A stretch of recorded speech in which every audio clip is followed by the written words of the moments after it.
My wealthy wife stood there, wine glass dangling from her fingers like a prop in some theatrical performance. She looked at me with that familiar smirk, the one I had tolerated for 14 years. Go ahead, leave, she said. I give you a week without me. You will come crawling back when you realize you are nothing without my family name. I did not argue. I did not raise my voice. I simply reached into my pocket, pulled out my keys, and placed them on the marble counter one by one.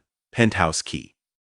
Car key, private elevator access, each one landing with a soft click that echoed through the silence. Then I grabbed my coat and walked toward the door. Fine, go, she called after me, laughing. Jeffrey will change the locks by morning anyway. I did not respond. The door closed behind me with a quiet finality that she would not understand until it was far too late. My name is Eric Castillo. I am 46 years old, and the woman I married never had any idea who I really was. I met Vivian Ashford 17 years ago at a charity gala in Manhattan. She was 27, stunning, standing beside a Rothko painting like she actually understood what she was looking at. I was 31, managing a modest investment portfolio, naive enough to believe that her confidence meant substance. Her father, Harrison Ashford, controlled one of the largest private equity firms on the East Coast. When Vivian and I got engaged, he pulled me aside and said something I have never forgot. Son, I need someone who understands numbers. Vivian has taste, but taste does not build empires, so I built his empire. For 16 years, I restructured Harrison's entire operation. I created trust mechanisms, established protective financial architecture, transformed a regional firm into a national powerhouse. I did it quietly, the way you do when you marry into generational wealth. You stay invisible, you let them take the credit. You tell yourself it does not matter who receives the applause, but it always matters. That night after I left, I took the stairs down 44 floors because I needed time to think. By the time I reached the lobby, my mind was clear. I pulled out my phone and sent 3 messages to 3 different attorneys. 1 word each: execute. I walked to a car I had purchased 8 months earlier under a corporate entity Vivian knew nothing about. I drove to an office she had never seen, a space I had been preparing for 2 years. I sat at my desk and watched as automated systems began dismantling the financial architecture I had spent 16 years constructing. By 3 in the morning, Harrison's emergency credit facility was frozen. By 4, Vivian's gallery foundation was flagged for regulatory review. By 5, the trust that paid for our penthouse had transferred controlling authority back to me. Nothing illegal, nothing unethical. Just careful, methodical extraction of authorizations that had always been mine to give or take away. The sun had barely risen when Harrison Ashford's phone started ringing. I knew this because I had programmed the alerts to cascade in a specific sequence, designed to maximize confusion and minimize response time. First the credit facilities, then the operational accounts, then the trust protocols. Each notification hitting different departments, different executives, different panic points. My phone rang 4 times before I answered. Eric, what the hell is going on? Harrison demanded. His voice was controlled, but I could hear the fear underneath.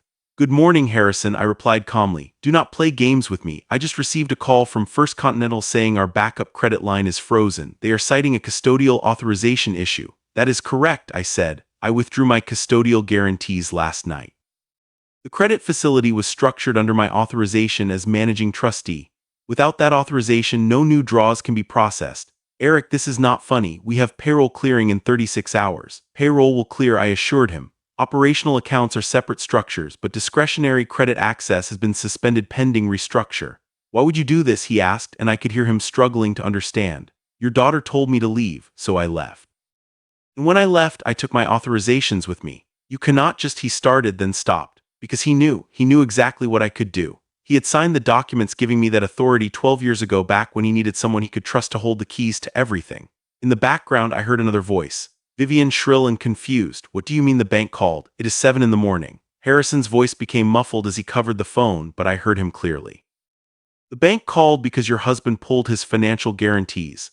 What does that even mean? Vivian demanded. Harrison came back on the line. Eric, we need to meet today. I do not think so, I said. I gave Vivian exactly what she wanted. Space. A week, I believe, she said. Let us see how the week goes. He was still talking when I disconnected the call. 30 seconds later, my phone rang again. This time it was Vivian herself. I answered out of curiosity. What did you do? She hissed immediately. Good morning, Vivian, I said pleasantly. Do not play innocent with me. My father says you froze accounts. What accounts? I did not freeze anything, I corrected. I simply removed my authorizations from systems I designed and built. It turns out that when you tell the architect to leave, the building becomes structurally unsound. You are insane, she spat. No, I am precise. There is an important difference. I ended the call and powered off my phone. Somewhere across the city, my wife was waking up to a reality she had never bothered to understand.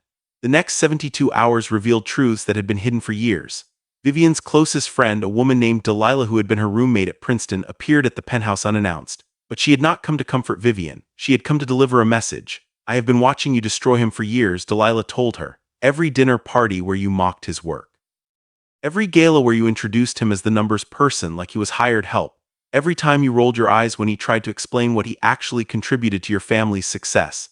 Vivian was stunned into silence. 3 months ago, Delilah continued, you told me you were planning to divorce him. You said your attorneys were building a case to prove he contributed nothing to the marriage. You were going to blindside him and take everything. I told Eric. I warned him what you were planning. You betrayed me, Vivian whispered. No, Delilah said, I refuse to help you betray him. There is a difference, and you should know something else. When you start calling all those friends you think you have, you are going to discover that most of them respected Eric far more than they ever liked you. The revelations kept coming.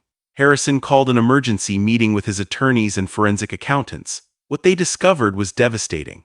Over the previous 4 years, Vivian had accumulated nearly $2.5 million in personal debt across 19 credit cards and multiple personal loans.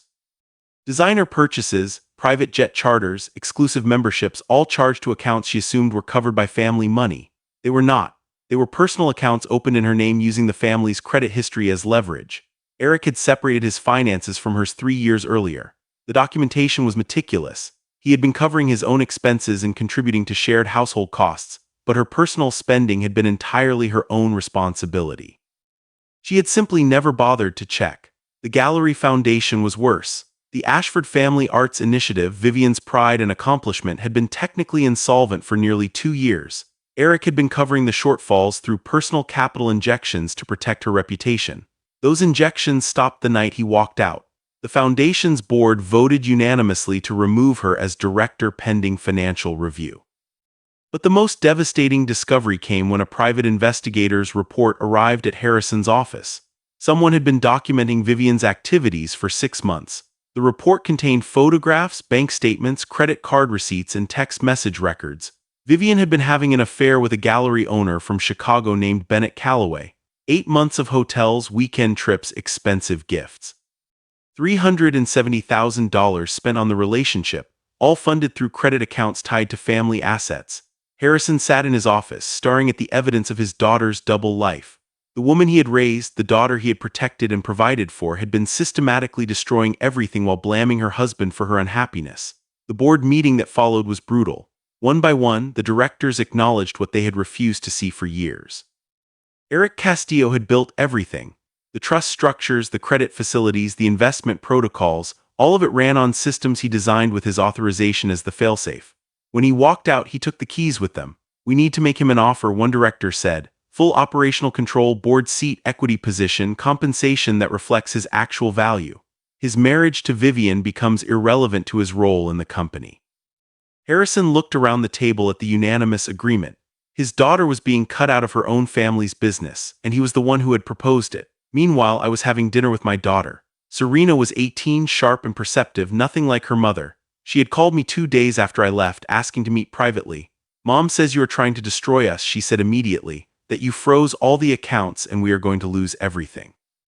What do you think is happening? I asked her. She studied my face carefully. I think you and Mom had a fight and you left, but I do not understand why everything is falling apart. Because I built everything, Serena. The systems your mother thought were hers, they were structured under my authority. When she told me I was nothing without the Ashford name, she did not realize the Ashford name was nothing without me. Serena was quiet for a moment. She was planning to divorce you, was she not? How did you know? I am not blind, Dad. I saw the way she treated you. I heard the things she said when she thought I was not listening. And I noticed when you started keeping separate records, when you stopped sharing information with her, when you began preparing for something. She knew. My daughter had seen it all and she had chosen to reach out to me. There is something else, I told her carefully. Something your mother never wanted you to know. You have a brother. His name is Julian. He is 25 years old from a relationship I had before I met your mother. I was always honest with Vivian about him, but she refused to let him be part of our family. She made it clear that if I wanted to be in your life, Julian could not be in mine. Serena's eyes filled with tears. I have a brother. I tried to tell you many times. Your mother always shut it down. I should have fought harder. I am sorry. I want to meet him, she said. If he is my brother, I should know him. Julian and Serena met 2 days later. Watching them together, discovering their similarities, building the connection that should have existed for 18 years, I understood that some things were worth more than any financial victory. The mediation took place 3 weeks later. Vivian sat across from me, her attorney beside her, both looking like they expected a fight. My attorney laid out the terms: clean division of assets.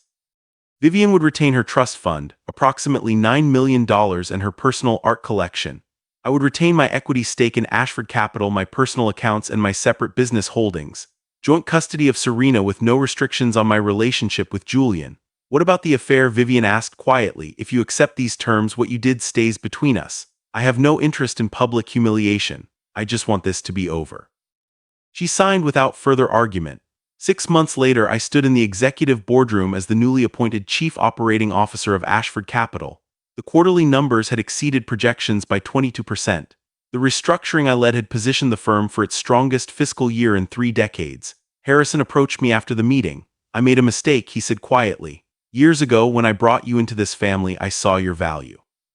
But somewhere along the way, I let Vivian convince me that you were just background support. I should have protected you from her. I appreciate that, I said, but I did not need protection. I needed recognition. And when I did not receive it, I made my own. He nodded slowly. What happens now? Now we build something sustainable. And I do it on my own terms. That evening, I had dinner with Serena and Julian at my new apartment. Simple, comfortable, nothing like the marble penthouse I had left behind, a space that felt like mine. Dad, Julian said, I want you to know something. I have been using Whitmore on all my professional applications now. Architecture firms, graduate programs, everything. I am not hiding anymore. You never had to hide, I told him. I know, but I wanted to. Now I want people to know whose son I am. Serena raised her glass to family, the real kind. After they left, I stood on my balcony looking out at the city lights. My phone buzzed with a message from a woman I had met recently, a financial analyst named Dr. Rebecca Santos, who had approached me about expanding my philanthropic foundation. Coffee Saturday. There's a place in Cambridge I think you would like. I typed back, Saturday works, looking forward to it. Somewhere in the city, Vivian was rebuilding her life. I had heard she moved to Chicago, closer to Bennett Calloway, trying to start over. I hoped she would find whatever she was looking for. My phone buzzed again. Harrison, one final quarterly report needs your signature before filing. I smiled slightly. I am on my way. I took one last look at the view, then grabbed my coat. 16 years ago, I walked into a world that was never designed to accept me. I worked in silence, built in shadows, achieved in invisibility. When they finally pushed me out, they discovered that everything they valued had my name written into its foundation. Vivian was wrong about one thing. I was never nothing without her family. I was everything, and now everyone knew it. If this story meant something to you, you're going to love what's coming next. Click that video right there for another story about someone who chose consequences over silence. And if you haven't subscribed yet, now is the time. I post new stories every week. Hit that bell so you never miss one. I'll see you in the next one.